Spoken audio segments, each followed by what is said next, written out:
Halo, selamat pagi anak-anak. Bagaimana kabarnya hari ini? Semoga semuanya dalam keadaan sehat-sehat dan tentunya masih dalam aktivitasnya di rumah masing-masing. Oke, baik. Pagi hari ini kita akan masuk ke materi pembelajaran kita yang baru. Nah, tetapi materi yang Pak Guru sampaikan hari ini sedikit eh, hampir sama dengan materi yang sudah pernah Pak Guru jelaskan tentang perangkat keras komputer. Hanya saja Pak Guru kemarin hanya menunjukkan gambarnya. Nah, kali ini Pak Guru menunjukkan gambarnya dengan penjelasannya. Setelah itu ada fungsi-fungsinya dari tiap perangkat keras komputer. Nah, di depan anak-anak bisa baca ya judulnya perangkat keras komputer atau hardware. Nah, hardware ini kata lain dari perangkat keras komputer bahasa Inggrisnya lah ya, yang dikenal di dunia komputer ya. Ini perangkat keras komputer namanya bahasa Inggrisnya ya, sorry. Bahasa Inggrisnya itu hardware. Oke, kalau yang kita kenal di bahasa Indonesianya itu perangkat keras komputer. Oke, baik. Kita lanjut. Oke, di depan anak-anak, di depannya anak-anak, di layarnya anak-anak itu ada satu perangkat keras komputer. Tentunya anak-anak sudah tahu pasti. Ini namanya CPU. Nah, anak-anak, CPU ini adalah sebagai otak dari komputer. Ya, jadi kalau tidak ada CPU ini, maka komputer kita tidak bisa berjalan atau tidak bisa beroperasi. Bukan jalan kaki ya, tetapi maksudnya tidak bisa kita gunakan karena CPU ini adalah sebagai otak dari komputer. Jadi dia yang memproses semua aplikasi atau pekerjaan kita di dalam komputer. Oke, jadi harus ada CPU. Oke. Oke, kita lanjut ke slide berikutnya. Slide berikutnya ada mouse. Nah, mouse ini ada fungsinya. Ya, mouse berfungsi sebagai penunjuk posisi kursor atau pointer pada layar komputer secara cepat. Nah, jadi anak-anak, yang namanya pointer itu yang kalau anak-anak gerakan mouse, ya, ini namanya mouse kan. Nah, kita gerakan mouse itu akan ada muncul anak panah, ya, tanda plus dan sebagainya yang gerak-gerak kalau kita gerakan mouse-nya, maka ada yang kecil di dalam layar kita tuh yang anak panah itu namanya kursor. Ya, kata lain juga namanya pointer. Selain orang sebut kursor, nah kata lainnya juga namanya pointer. Nah, pada ini kalian bisa bacakan ya penjelasannya. Mouse berfungsi sebagai penunjuk posisi kursor atau pointer pada layar komputer. Jadi ketika kita menggerakkan mouse kita, maka pointer atau kursornya akan bergerak. Nah, tujuan kita gerakan itu pointer itu kita untuk membuka aplikasi, menutup aplikasi, memilih gambar dan sebagainya. Oke. Jadi mouse ini selain untuk menggerakkan kursor atau pointer, kita juga bisa gunakan untuk membuka aplikasi, gambar, game dan sebagainya. Oke, anak-anak? Paham ya? Oke, kita lanjut ke slide berikutnya.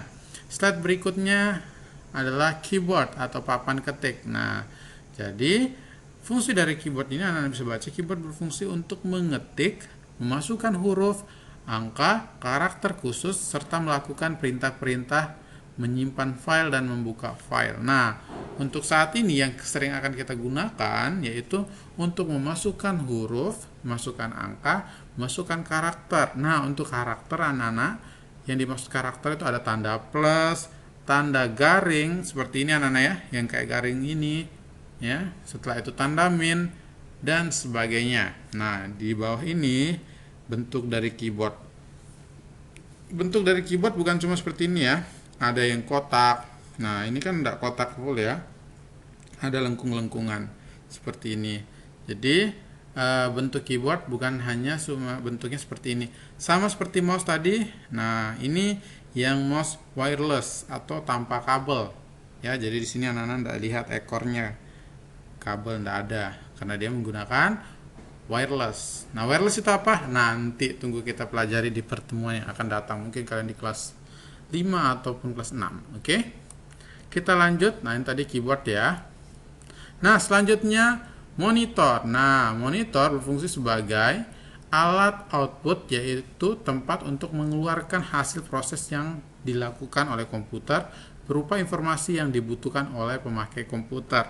Jadi untuk lebih dipahami, kalau layar atau monitor, nah digunakan untuk menampilkan hasil kerja kita. Misalnya kita menggambar. Nah, kita kan gerakan mouse, kita mengklik ini. Jadi di dalam monitor itu menunjukkan proses kita bekerja. Apa yang kita lakukan dalam komputer itu ditunjukkan lewat monitor ini. Bisa kita lihat gambar, bisa kita lihat film dan sebagainya. Melihat permainan game kita bisa kita lihat di sini dengan kita harus mengerjakan juga. Maksudnya seperti ini. Kita mau klik gambar, kita gerakan mouse kita ya kan ke gambarnya, lalu kita klik. Nah, cara kita mengetahui proses kita sudah benar atau tidak, ya, kita sudah buka gambar atau tidak, kita bisa melihat di monitor itu. Jadi apa yang kita lakukan ditampilkan di monitor. Oke anak-anak ya, paham ya? Harapan Pak Guru kalian paham. Nah, selanjutnya ini yang seharusnya tadi yang pertama Pak Guru jelaskan. Ini namanya Stavol. Nah, anak-anak sudah Pak Guru tampilkan di video pembelajaran sebelumnya. Itu ada nama atau bentuk Stavol juga ya. Nah, ini Stavol yang berbeda ya bentuknya. Oke. Seperti ini ya.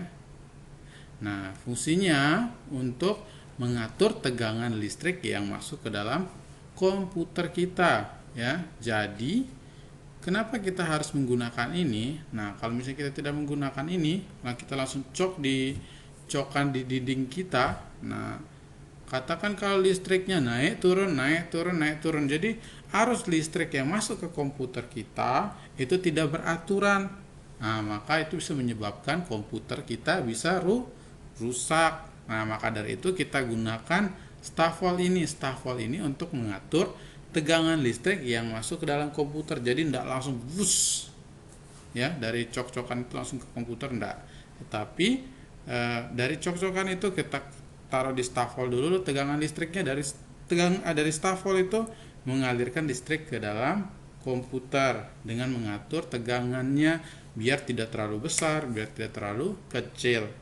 Ya, seperti itu. Jadi komputer kita tidak cepat rusak. Oke anak-anak ya, paham ya? Harapan Pak Guru kalian paham. Oke, mungkin materi pembelajaran kita untuk hari ini cukup sampai di sini.